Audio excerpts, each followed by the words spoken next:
Hi, I'm Austin, and this is Hork-Bajir Chronicles.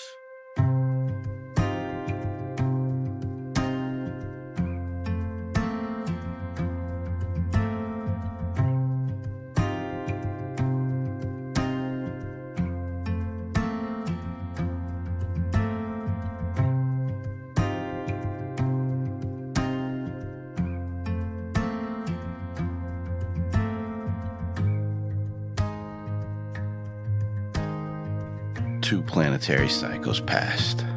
I made Pick my host. Actor 1154 took Ori. We infiltrated their thoughts and memories.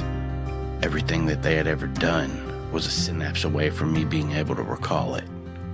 Every skill they had, every piece of information Pick had ever learned was mine now. Although the Hork-Bajir weren't very advanced intellectually, they made up for it with their physical prowess. Pick's body could move through the trees with ease.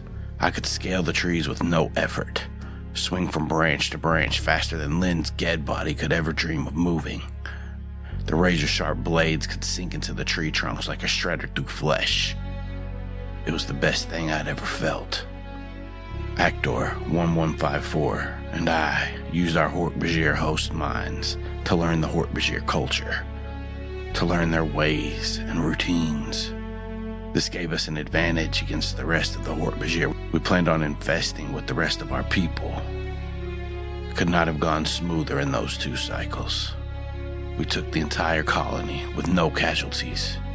We took our time and played the simple-minded creatures. We had 47 Hork-Bajir in total. We filled our Geds with new Yeerks that did not have hosts. We had brought them from the home planet. We were not satisfied, though. I would bring my people up in this universe, and they would all have hosts, preferably ones like mine. Strong, capable, fierce, and I knew just the way to do it. Pick had a special set of skills within his community. He was training to be what his tribe called a soother. He strung tree vines tightly through branches and strummed them. He hollowed out trees and beat on them, causing sounds to reverberate through them. He knew how to make these instruments of sound out of most things around him. The Hork-Bajir used this to communicate simple messages over long distance that they couldn't reach with their speech. Pick was exceptionally talented at it. I had planned on using his talents to lure other Hork-Bajir to us and catch them in smaller numbers, but none of the great trees were close enough. I would need to travel. The distance that I would have to travel would take too long, as I still needed the Kandrona rays for survival. Taking the ships would alert the Hork-Bajir, and I wanted the operations to go smoothly. If a Hork-Bajir fled because they were scared, they may warn nearby Hork-Bajir of our presence and make our infiltration slower and more difficult. Actor thought we should take them all by force, but I knew how many of our people there were, and we would need all the hosts we could get. Subtlety was the way. I was thinking about this and also exploring the edges of a deep crevasse that the Hork-Bajir called Father Deep. Pick kept warning me to stay away. Father Deep danger. Do not go. You will be dying. That means Pick will be dying. There were monsters in Father Deep, and I knew this to be true because Pick had seen them. Jabba Jabba eat Hork-Bajir. I heard rumbles of movement in the depths, below the purple mist that flowed all around Father Deep. Pick insisted that this was also the Jabba Jabba monster. They eating everything. Hork-Bajir, Shadu, rocks. They never stop eating. This only intrigued me more. And if there were monsters in this crevasse that even the Hork-Bajir were scared of, maybe we could also take them as hosts. That's when I decided I would venture into Father Deep to find out for myself.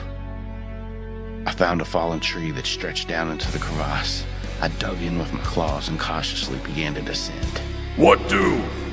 Pick was panicking. Simtaf, fool! Simtaf will die. I pushed his thoughts down so I could concentrate. I climbed below the mist, where the Hork-Bajir eyes couldn't see as well. I did not know how much longer I had left, and I did not want to slip and fall.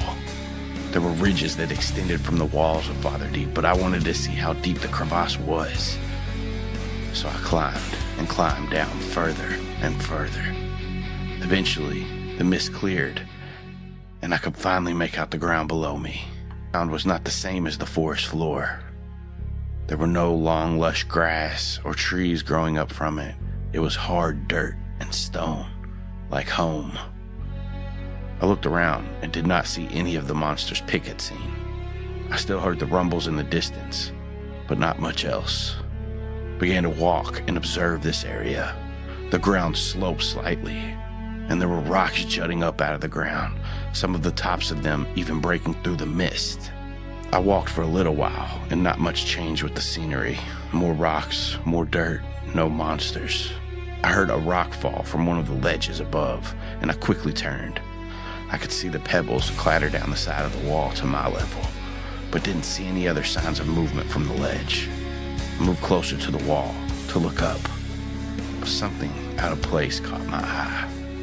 There was a glow coming from inside the crack of the crevice wall, a yellow glow that reminded me of the lights on one of the stolen Andalite ships. I moved over to the crack in the wall, knelt down on my knees, and curved my host's long neck to see inside the hole. There, set in the wall, was a small yellow crystal. It was in some sort of socket. I reached in and grabbed it with the tip of my claws. And with a small pull, it clicked, and I had taken it out of its place. The glow slowly dimmed. I looked over the crystal, and it seemed to spark. This small crystal had electricity in it. Maybe tasting? See if good. I pushed Pick's consciousness back down and tried refitting the crystal into the socket. It fit, and the glow started again. This could be a source of power, I thought to myself.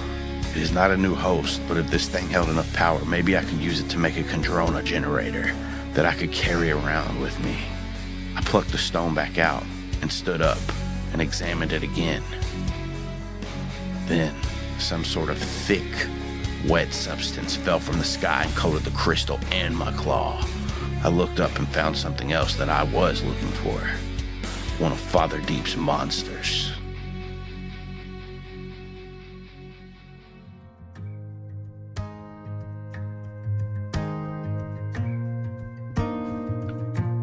The splintered and broken trunk of the Lethardak lay sprawled around you.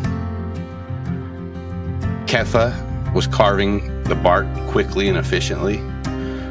Each is still tending to Bronk and working on getting Unos calmed down. Sanillion has just come out of his morph and returned to his Andalite form. And Alira is in Bronk form, sniffing around. And then y'all thuds to the ground. Keffa's gonna run over to y'all and see if she can do anything. Hey, give me a medicine check. Okay. His eyes are closed, his beak is wide open, and like his tongue is laying out of the side. Can I grab my bracer and run up to Sanillion and say, "Here, heal him up. I'm going to climb up the tree and have a look around." All right. And he'll take the bracer and start trying to figure it out. Give me a technology roll, and Alira, you can give me a perception check as you climb up the tree. Do I get that with advantage for it being technology I've seen in my life? Nah. Wow, that's rude. That's Arcana, right? Yeah. I could help by saying, like, you press the button with the green switch. I will allow that. With a 12 and her direction, you see the green switch. Excellent. I will flip the green switch. A dart shoots out. You hit him. Yeah, I think I've seen this thing being used before. I have some idea. It's a 1d4 plus Sanillion's intelligent modifier. Oh, you're fucked. On a scale of 1 to 10, my friend, you're fucked. That's a 0. So you get 2 hit points back, y'all. Each is also gonna go over to y'all to heal. I don't know if y'all would even like register 2 hit points. Alright, so it's 1d8 plus 3. So you get 5. The universe does not want me healed. Nope, really doesn't. Okay, well that's enough that I think y'all will get up. Elira, you dig into these trees and scale up. What are you kind of looking for? I'm trying to see if there were any creatures nearby, because I feel like we just made like a huge racket, so I want to make sure we're not being like sneaked up on. Sneaked it. Snooked, yeah. You get up here, and as you look around, you do see some other Chadu flocking off. Flocking off? Yeah, flocking off. Flock off, mother flocker. You also notice another Lethardak a distance away. Like it's not close enough to see the rest of the group, but it is like just moving around slowly. You don't see any sign of like Ged or anything like that. Perfect. I'll run back down the tree and rejoin the group and probably start demorphing back to my normal self. We had talked about if we thought that anybody had gotten to this community yet, I remember, but I think we figured it was safe. So we're going to head towards there across the big tree bridge. You all asked her if she had seen any Ged, and she hadn't. She doesn't know what they are. It is what she has told you, so, but take it how you will. What time of day is it? It's like midday. What's that in alien time? Garshnash. That's my go-to. It is your Hork-Bajir go-to. word. Sorry, Glish Glosh. This way or that way? It's a dialect thing. What do you mean? The sun? Where's the sun? Do you want, like, okay, that was a super weird joke. Do you want a, like, sort of nerdy quick dissertation, or shall we just move past this? No, go. Tell me. Okay, so if you're talking to certain native peoples in their native tongues, they have time explanations where they will have like certain times of day, but the way that they back that up with AM PM is they go like forward for like PM and like back for AM or vice versa, something like that. So it's like a word combined with a hand gesture to determine AM or PM. So that was a really weird joke.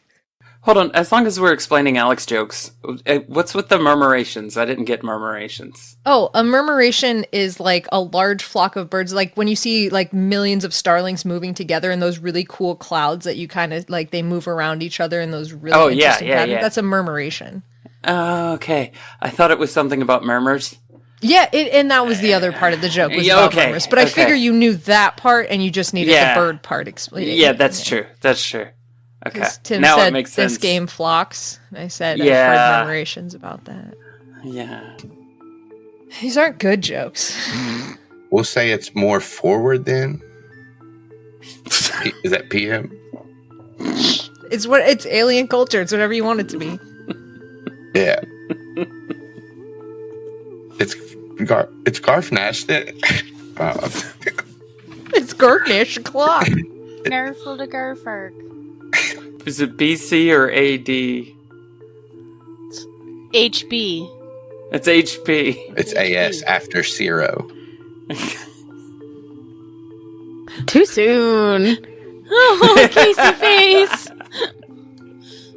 Each would probably look at Keffa to see if she thinks we should continue towards the village. Yeah, Keffa's just gonna look toward each and look toward the village and nod.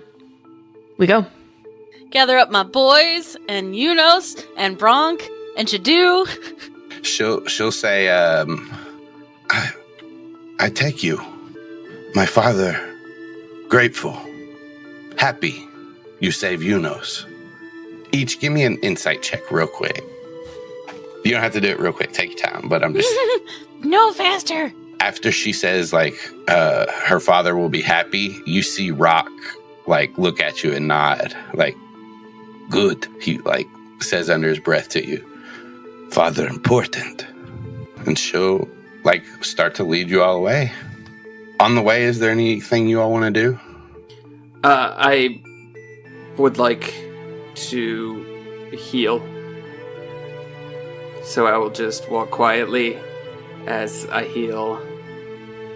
Probably the only thing that y'all will do is y'all will look at each, and y'all will look at Sanillion for both having healed him, and will thank them for that.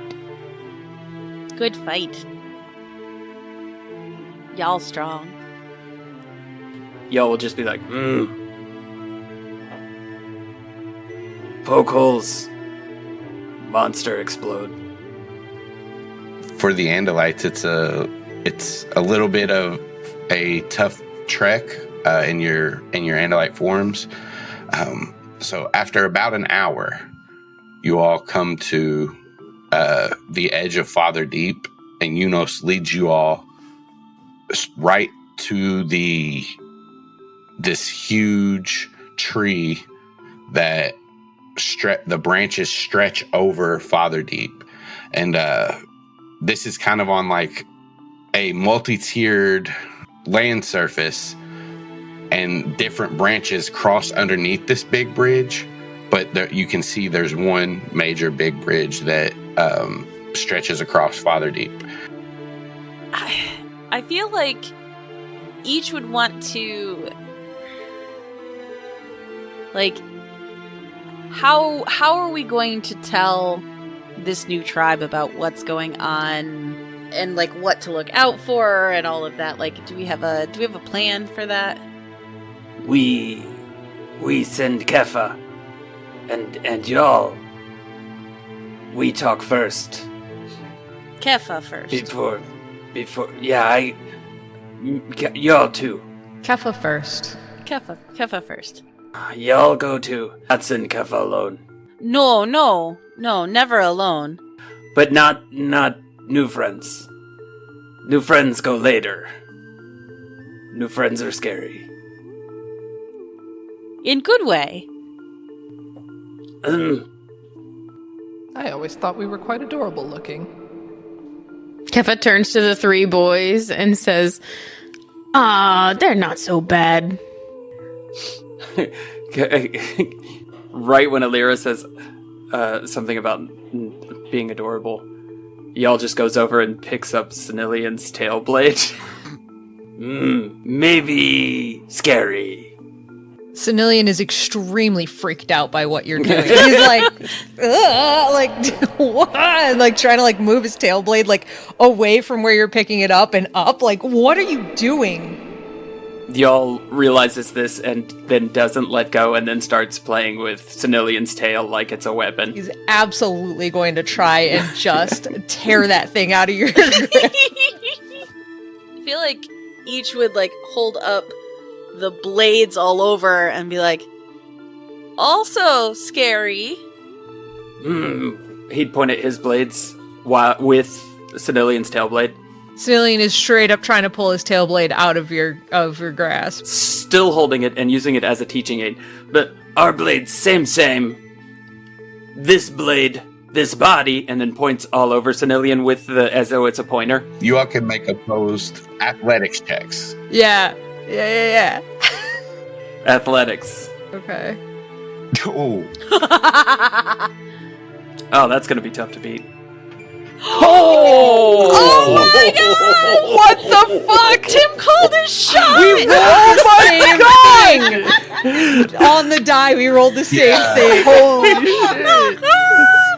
The modifier got it. Oh my god.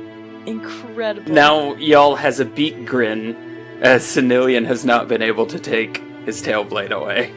Sanillion is not just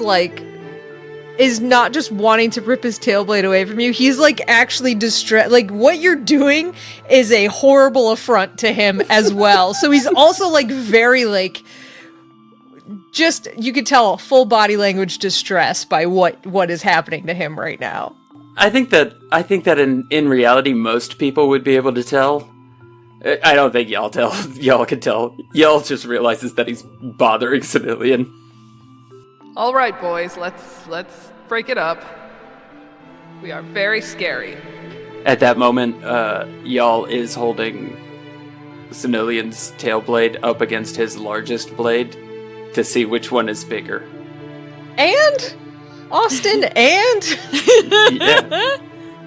Sanillion's blade is definitely thicker than all of your blades. It's girthier. It's what It's matters. girthier.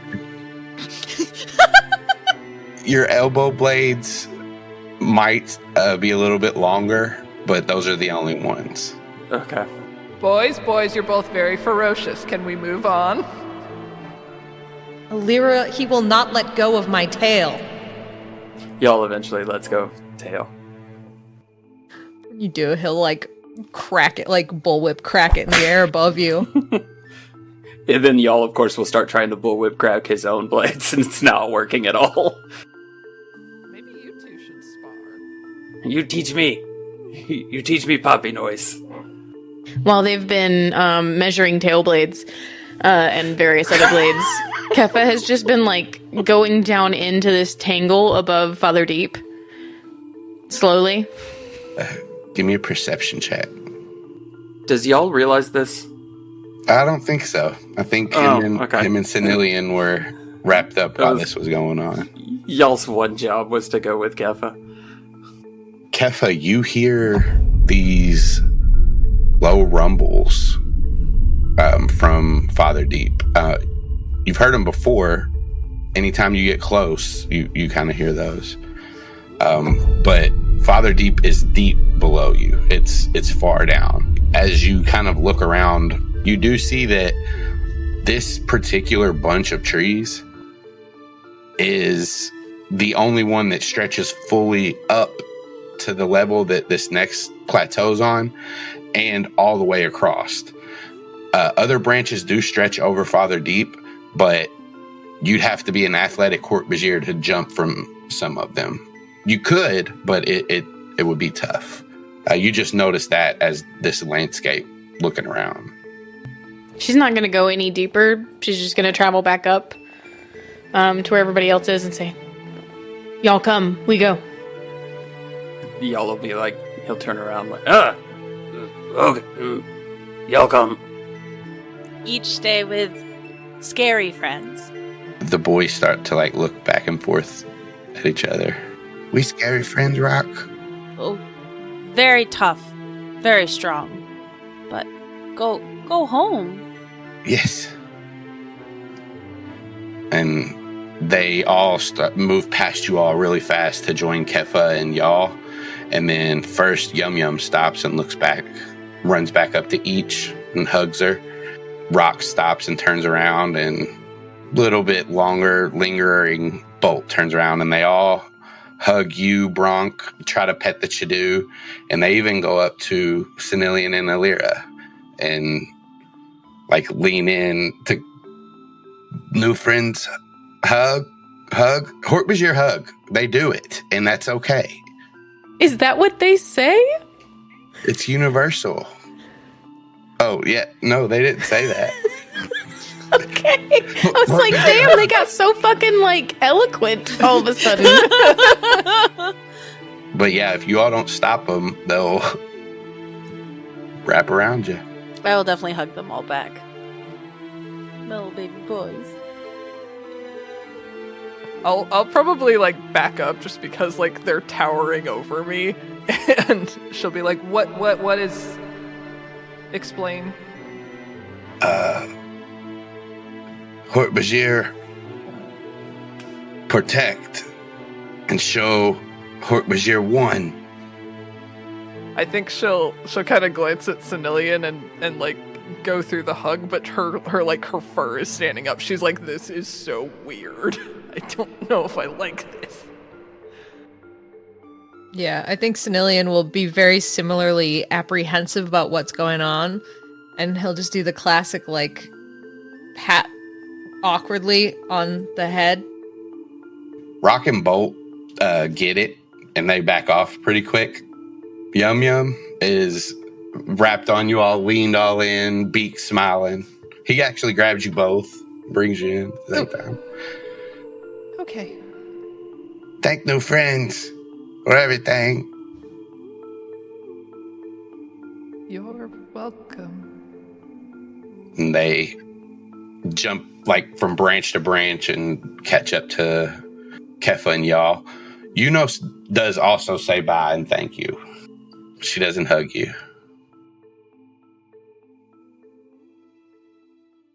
Keffa, y'all, you make your way across this bridge, and you see as you exit off onto this plateau, this massive tree. It's a great tree, just like your all's home. And you see Hork-Bajir swinging around in the branches. Y'all, you see their bark team at the top, cutting bark off and throwing it into bags like each had.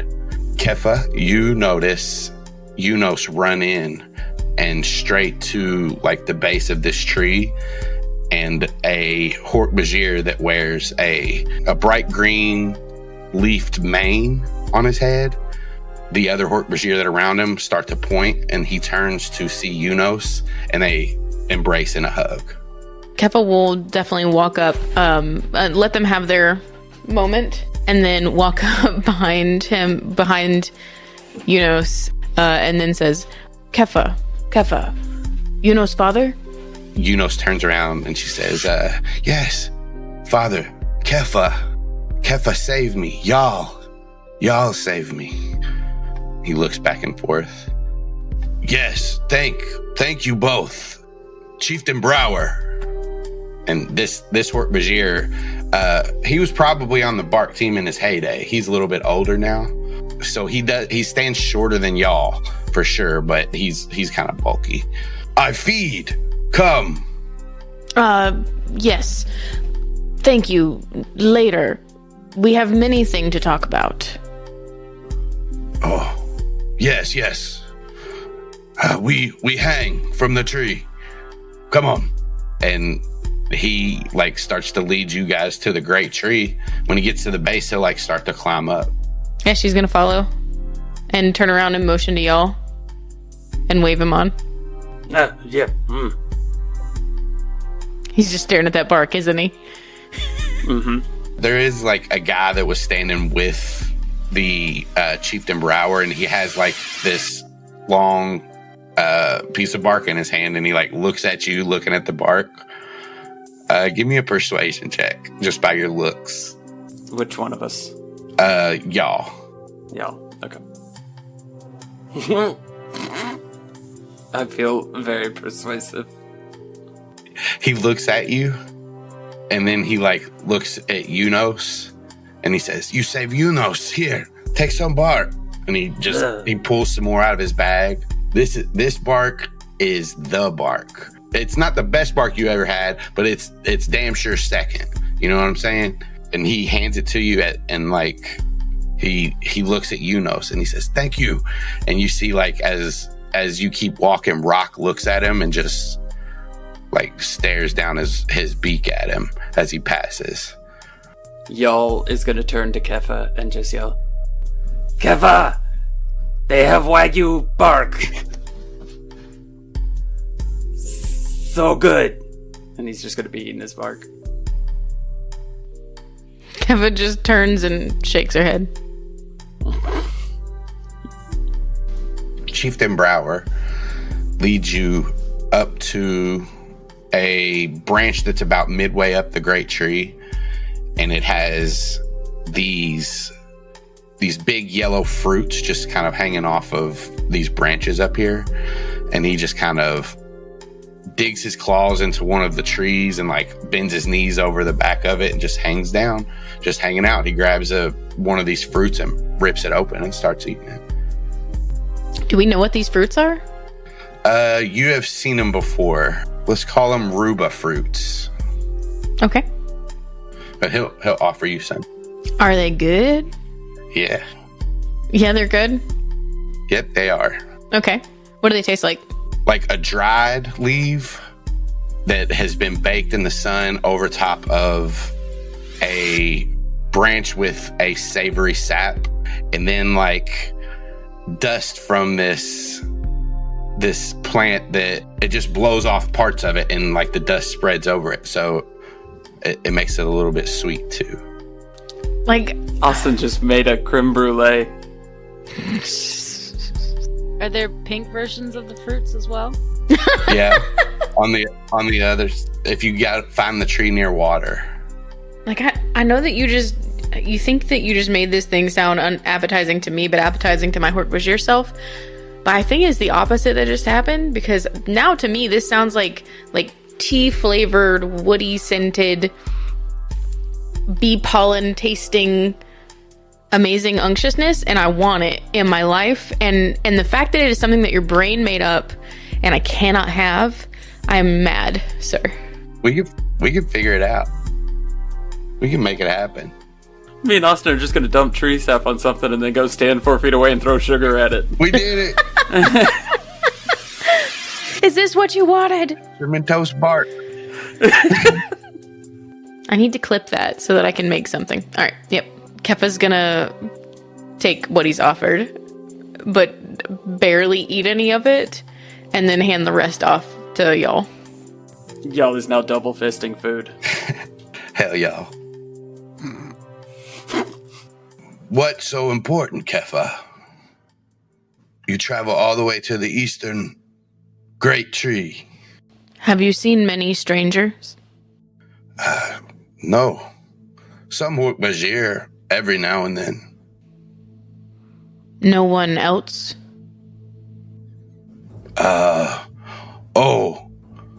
Some Lethardak come closer. No one blue? No blue. Only the mouth of the Lethardak. Scary, stay away. Keffa's gonna turn and look at y'all. Scarier inside. But, yes, brave outside. And he points to you. Save my daughter. Y'all did do this. So glad you brave and not smart. Y'all also this. I give you anything you need. More Wagyu bark. Garsnash! You see some Hork-Bajir. Is it Garsnash already? Is Garsnash the Hork-Bajir version of John? Oh my gosh! It's Smurf for Hork-Bajir. It's John Smith. Yeah. Yes. Yes, and Givshnash is Jane. Jane. Does Austin was the only one not present for that conversation. Does Austin know the context of what a drawn is? No, which even makes his yes-anding even better. But he's just diving right into But it. he's southern. I thought he knew. I thought this was a northern thing. It's like a Philly thing. It's a Jenna. That's the north. Oh. What, like to call somebody a John? Like, what's up, John? Like that? No, it's something. I mean, it's could. apparently Yeah, every that's item. If It can mean anything that's a anything. noun can be a Jawan. Oh, okay. This is not a Juwan. It's not Juwan. It's Juwan. John. Juwan. This is a John. And this little thing apparently- right here is a John. And this is a John. I keep saying that it's from the north, and then Jen always corrects me and says, "No, it's like Philly," and I'm like, "That's the north. That's the north. That's Appalachia. It's the North Appalachia." Yeah, but it's like North Appalachia in a way that like East Cobb is an important modifier on Cobb.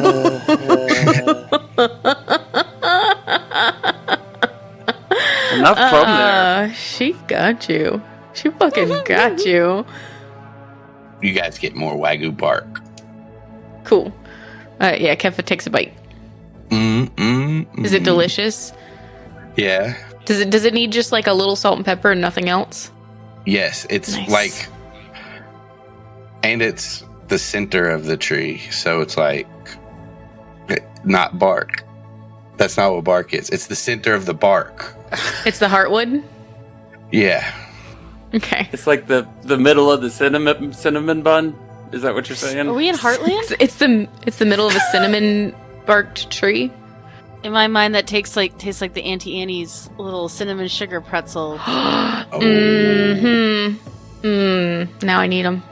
Keffa turns to the chieftain and is like, our heart tree, or fucking, what's our tree called? The fucking great tree, whatever it is. Great Wolf Lodge, that thing. What is it called, Austin? Help me. Ghost took over my entire life.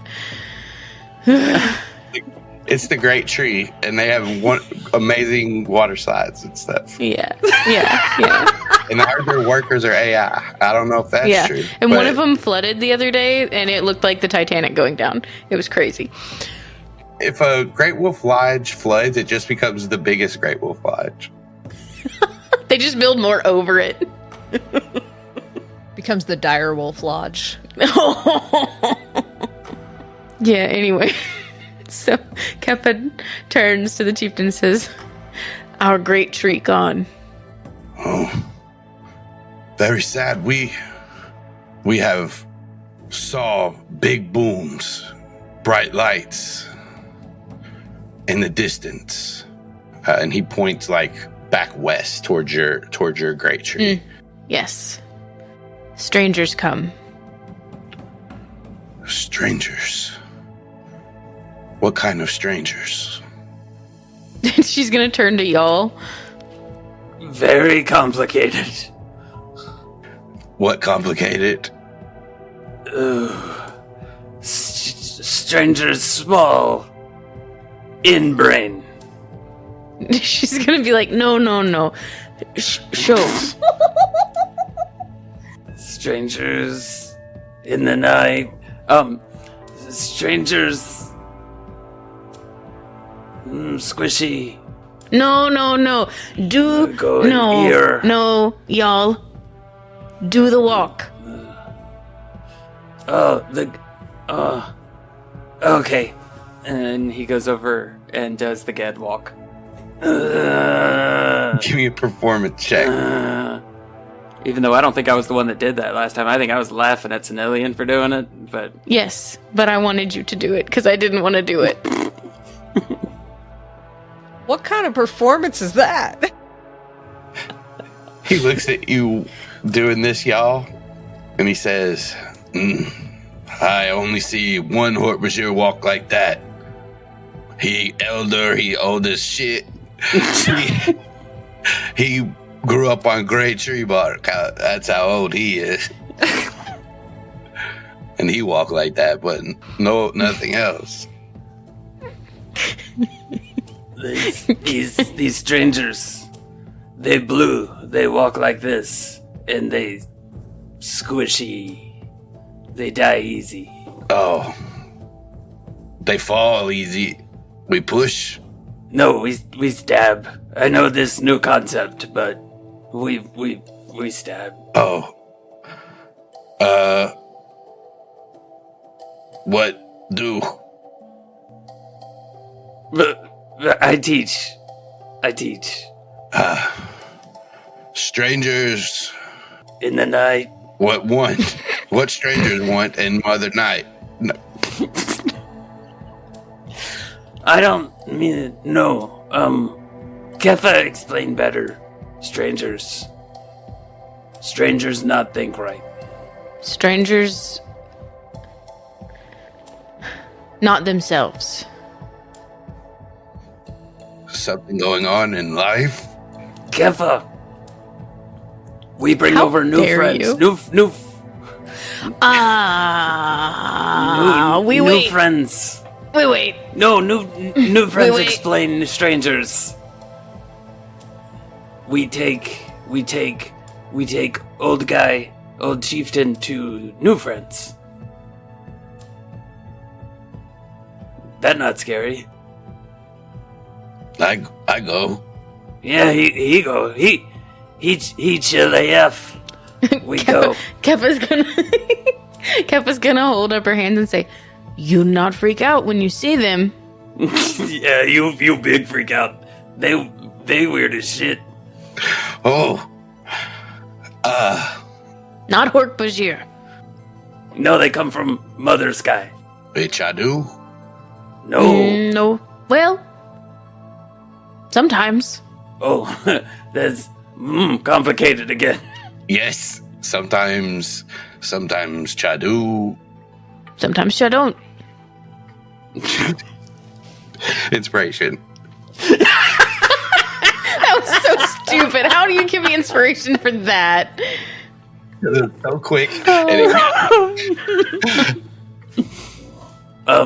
Yeah, we go show, Eunice come too.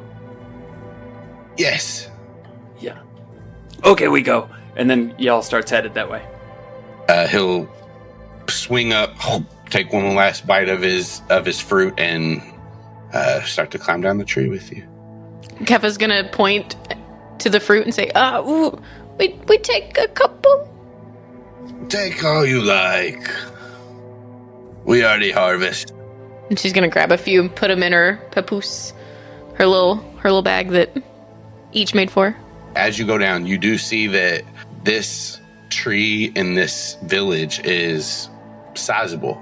There's like 100 Hork-Bajir all around this village, swinging through the trees, some of them weaving bags and baskets, and you see some not as extensively as each, but some of them are like making salves and different things like that.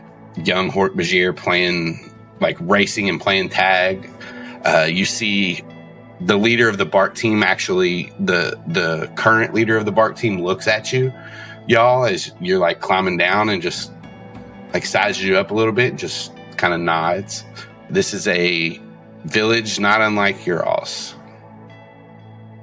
You move back out to the tree bridge, but in the meantime, while all this was going on, let's rewind and head back to the tree bridge with the Andalites and each, as your friends have just left.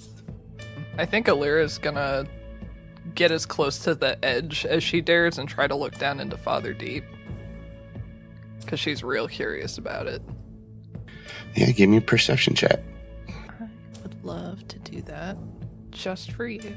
It's hard to see. You definitely can't see all the way to the ground because of the mist. You do hear those same rumbles now that you're kind of focusing on it. As like you strain a little bit more and kind of scan with your stalk eyes, every, like, if you stare for about 10 minutes, probably once you might see some kind of movement close to one of the walls, like down below the mist. Kind of in your head, thinking back how the Hork-Bajir have been moving and how the Ged move and how Andalites move. You just take all this in, and you know that it's not a Ged, definitely. It's too fast. It's not a Hork-Bajir because, for one, it's still too fast, and the parts that it's climbing on aren't tree. It's like rock surface. That's pretty much what you get as you look down. Can I gauge how big it is? Because of like it's obscured mostly by the mist. You see its silhouette, but it's hard to gauge. It's no bigger than Sanillion, but it could be like anywhere in that range. That to like, actually, I'll say like you to Sanillion, like anywhere between that range is what it could be. Okay. Each is going to check on Bronk, because I know Bronk got pretty hurt last battle, and I know I had healed him a little bit, but... So he has like your salve on his, like one of his haunches or something, and he is limping, but he seems to still be able to move through. He's not moving as fast as he normally does. Does Sanillion still have Illyra's gauntlet? I think Sanillion would have given it back pretty quickly, so it's probably back with Alira. Okay, so I would ask, like, help Bronk all better? Oh, yes, of course. I'm sorry. It's a D4. That's a 7. See him. I mean, it's probably already set on green, so she'll just gently poke Bronk in maybe like his hind leg. I feel like each would have had his head facing towards her to yeah, kind of distract him. Yeah, we'll do the vet thing. Yep. This won't hurt. poke him and yeah. He does do that thing like when if you poke him in the leg, he like jumps a little bit, but not as each is kind of holding him. He stays there and heal him up some. He's better. He's still, licking some of his wounds, but New friends think we can save? New village? I suppose that depends on their current condition. If they are already infiltrated with Yeerks, then I would say no, but if they haven't been, then it would be good to have them on our side. Do you agree, Sanillion? I think Sanillion this whole time has been he goes into his normal sort of routines, like when there's stopping points. So I think he's kind of been just kind of meandering a loose circle around everybody, like keeping a lookout, but he's like circling Alira and each and watching kind of what's going on, trying to keep a lookout. So he's overhearing this conversation, but like not necessarily contributing. But when you call him out specifically, he's just going to pause for a second and then give this very neutral, we will do our best. Stop pain to Hork-Bajir. That is the goal. I feel like also like if Bronk is kind of moving around a bit and everything, like we're pretty high up, you said, out of Father Deep, right? yeah. And if you all are still on this bridge, you could get to the edge and be on like ground, but if you're on the bridge, you're pretty high up.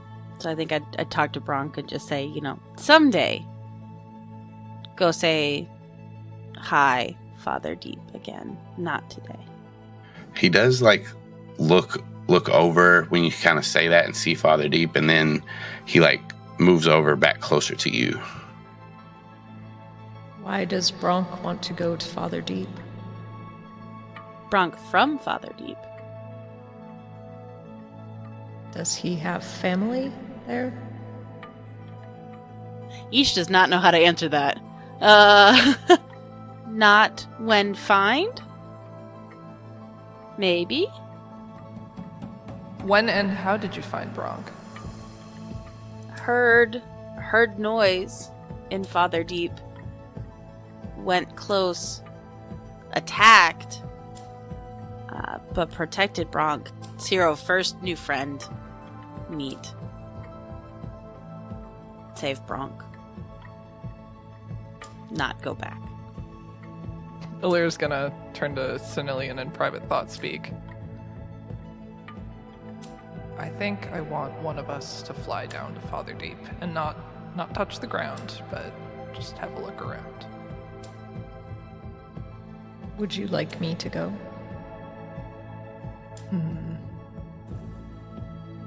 I have the Chadu-morph. Yes, I think you should. If you don't mind. Not at all. And Sanillion will start morphing.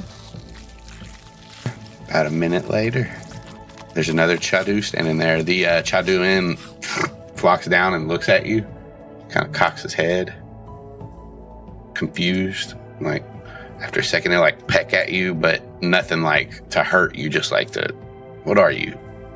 You look familiar.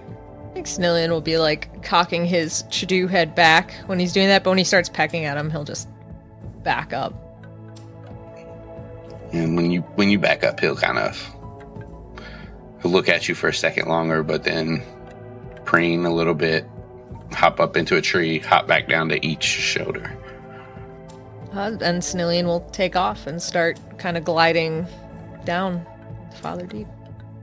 I feel like Sanillion's probably pretty stealthy at this, unless there was a specific reason each would be preoccupied with the animals.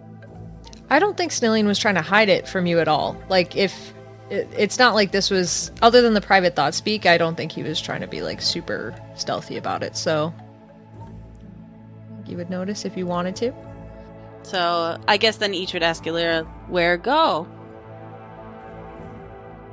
Father Deep dangerous. He will not be exploring too far. and he will stay in the air. I assume most of the creatures down there are land-based. Only no scary ones on land. No more in Father Deep's many monsters. Be careful, Sanillion. Maybe 10 minutes? I will count it down now. Sanillion, you drop down through these branches. The leaves and different tree limbs that stretch out are just flying past you as you're almost in a dive. And you break past where these branches stretch out, and there's this gap between them, probably about 30 to 40 feet before you hit the mist. And then you're in the mist and a cloud. The last thing Alira and each see is a little poof of the purple mist shoot up behind you.